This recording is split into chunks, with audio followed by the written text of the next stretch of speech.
Boletín Oficial del Estado, España, 23 de diciembre de 2025. Hoy analizamos notificaciones a las Naciones Unidas sobre la suspensión de derechos fundamentales en Perú, la nueva ley de vivienda turística en Canarias, la valoración oficial de miles de modelos de coche para el cálculo de impuestos y también una serie de acuerdos que van, desde exposiciones literarias hasta la coordinación de fuerzas de seguridad y el funcionamiento de líneas de ayuda LGTBI+. Arrancamos con un tema que, de entrada, impone bastante. Perú comunica a las Naciones Unidas que prorroga el estado de emergencia. Y en un sitio cualquiera, en regiones como Madre de Dios o La Libertad. Sí, La justificación es de peso. Combatir la minería y la tala ilegal, el narcotráfico, la trata de personas. Problemas muy serios. claro, gravísimos. Pero aquí es donde la cosa se pone, interesante. Para hacerlo, el gobierno peruano anuncia la restricción de derechos constitucionales básicos. Y no unos cualquiera. No.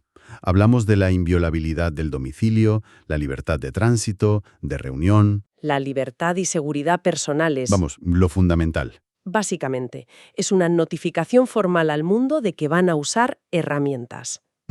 Excepcionales. Y es clave entender que esto no es una nota de prensa, o una declaración de intenciones. No. Es un procedimiento formalísimo. Se ampara en el artículo 4 del Pacto Internacional de Derechos Civiles y Políticos. Vale. Este artículo es, en esencia, la cláusula de emergencia del derecho internacional. La letra pequeña. La letra pequeña, exacto. Permite a un Estado suspender temporalmente ciertos derechos cuando se enfrenta a una situación que, y cito, ponga en peligro la vida de la nación. O sea que existe un protocolo oficial para saltarse temporalmente los protocolos. Pero entonces, ¿este mecanismo tiene algún tipo de control? ¿Hay alguien en la ONU que revise esto y diga, un momento, creemos que se están pasando un poco de la raya con estas suspensiones? Esa es la pregunta del millón. En realidad, este mecanismo es un arma de doble filo. A ver. Por un lado, es una herramienta de transparencia. Obliga al gobierno de turno a poner por escrito, ante todo el mundo, qué derechos va a suspender, por qué y durante cuánto tiempo. Le pone bajo el foco. Exacto. Pero, por otro lado, puede ser utilizado para dar un barniz de legalidad internacional a medidas que en la práctica pueden ser muy duras. O incluso represivas. O incluso represivas. La ONU registra la notificación, pero no tiene un poder ejecutivo para vetarla. La vigilancia real recae más en la presión de otros estados y de las organizaciones de derechos humanos. Ya. Por eso a veces se le llama la burocracia de los derechos humanos. Es un sistema de notificación, no de autorización. Entiendo. Y vemos que Perú no está solo en este tablero. Hay notificaciones parecidas de Ecuador, Sí. pero luego vemos algo distinto.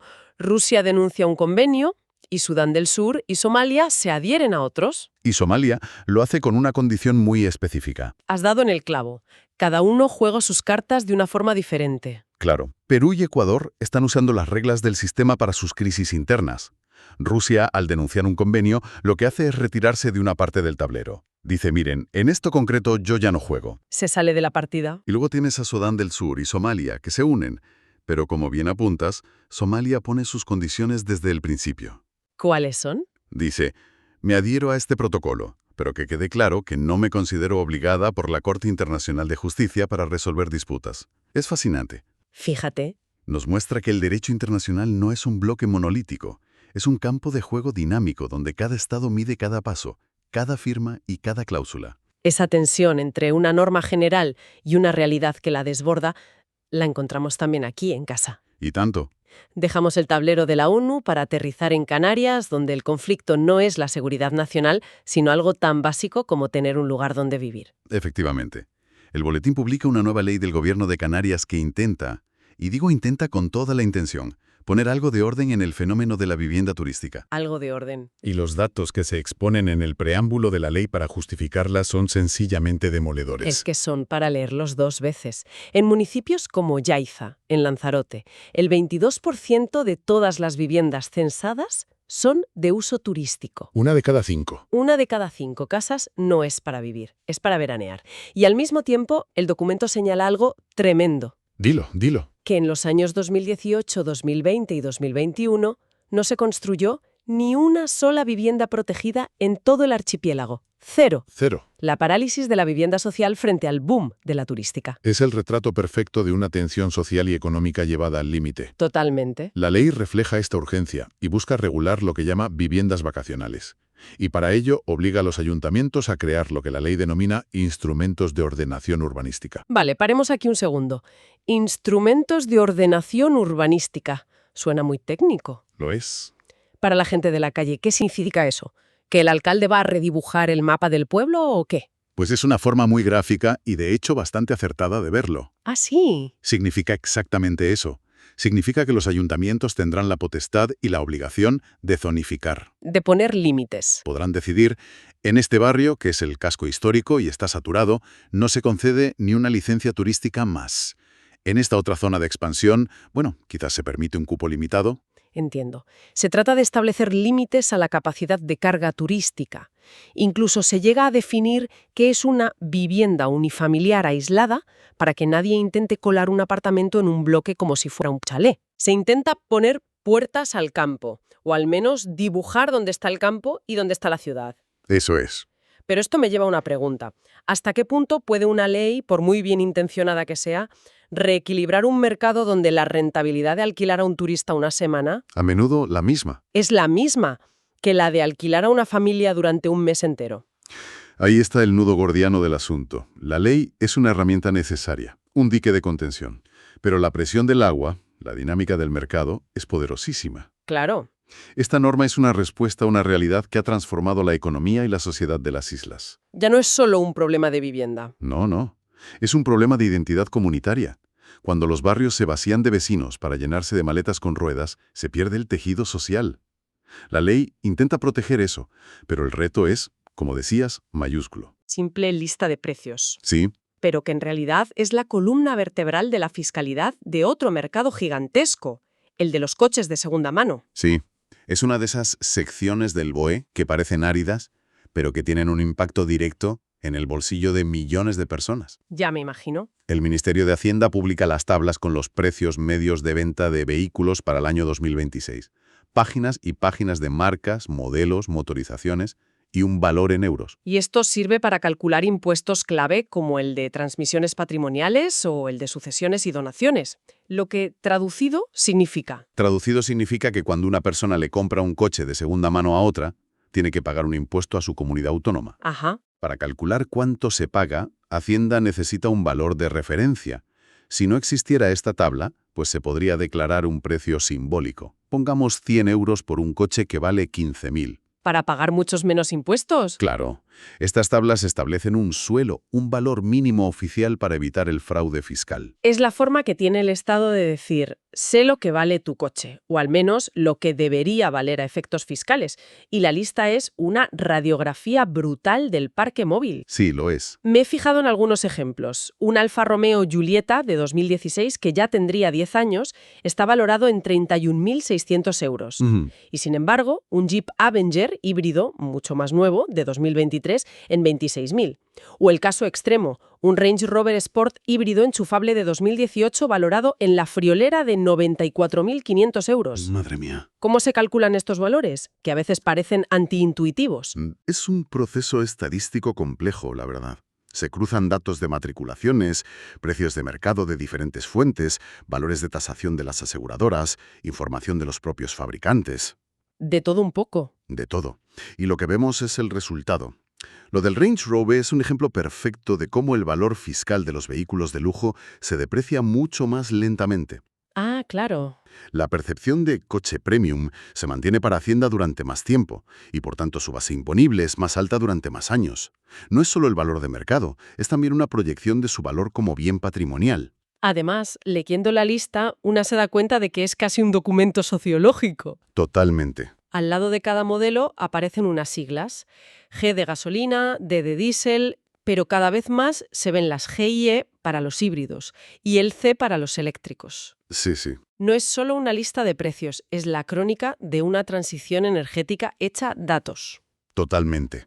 Es la economía del día a día convertida en dato oficial. Se puede ver qué marcas apuestan más por la hibridación, cómo los modelos 100% eléctricos empiezan a tener un histórico de valoración. Y cómo los diésel van perdiendo peso. Exacto, aunque siguen siendo muchísimos, van perdiendo peso en las nuevas incorporaciones a la lista. Es un mapa fascinante de cómo están cambiando nuestros garajes y, por extensión, nuestras ciudades.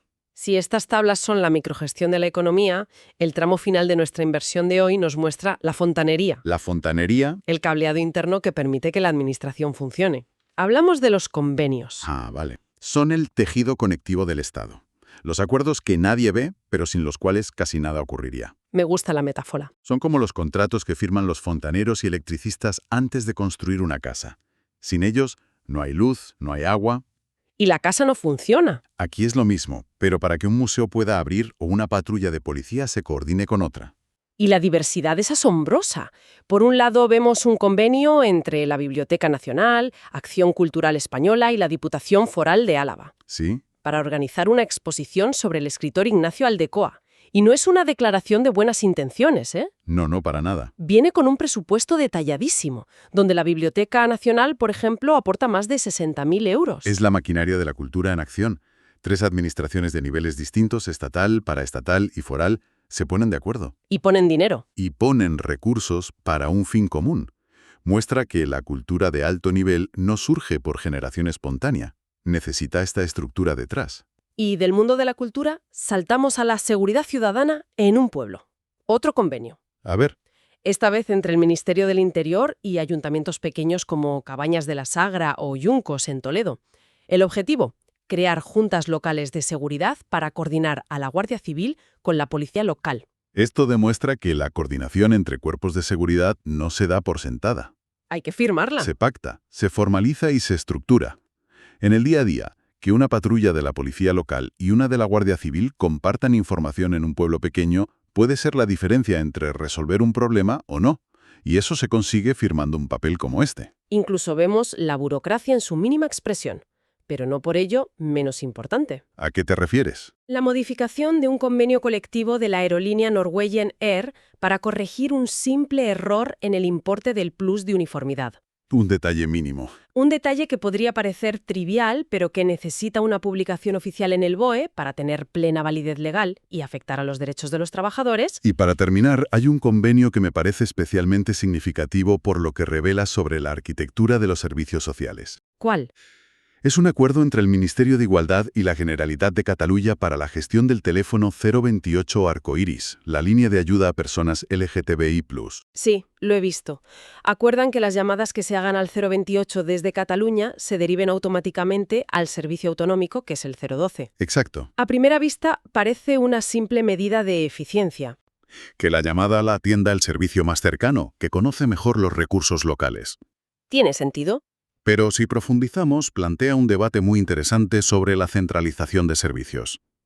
Al derivar la llamada, ganas en cercanía y conocimiento del terreno, pero se corre el riesgo de crear 17 sistemas de atención distintos, con criterios, protocolos y calidad diferentes. Es un equilibrio muy delicado. ¿Entre la uniformidad y la especialización? Justo. Y este convenio es la solución práctica que han encontrado para ese dilema. El boletín de hoy nos ha mostrado, en definitiva, dos caras del Estado que parecen contradictorias, pero que conviven a diario. Sí, es una buena forma de verlo. Por un lado, esa maquinaria inmensa, detallista, casi obsesiva para regularlo todo. Desde el valor fiscal de un coche de hace una década hasta el plus de uniformidad de un tripulante de cabina. Y por otro, ese mismo Estado, a través de sus comunicaciones a la comunidad internacional, reconociendo abiertamente que hay situaciones de crisis tan extremas que le obligan a suspender temporalmente los derechos más básicos para poder mantener el orden. La norma exhaustiva frente a la excepción descarnada. Y esto nos deja una pregunta en el aire para reflexionar. En este complejo equilibrio entre orden y libertad, ¿dónde está el punto exacto? ¿Cómo decidimos cuándo la regulación detallada se convierte en un corsé que impide avanzar y cuándo la suspensión de derechos en nombre de una crisis se convierte en una herramienta peligrosa con la que es demasiado fácil acostumbrarse a gobernar?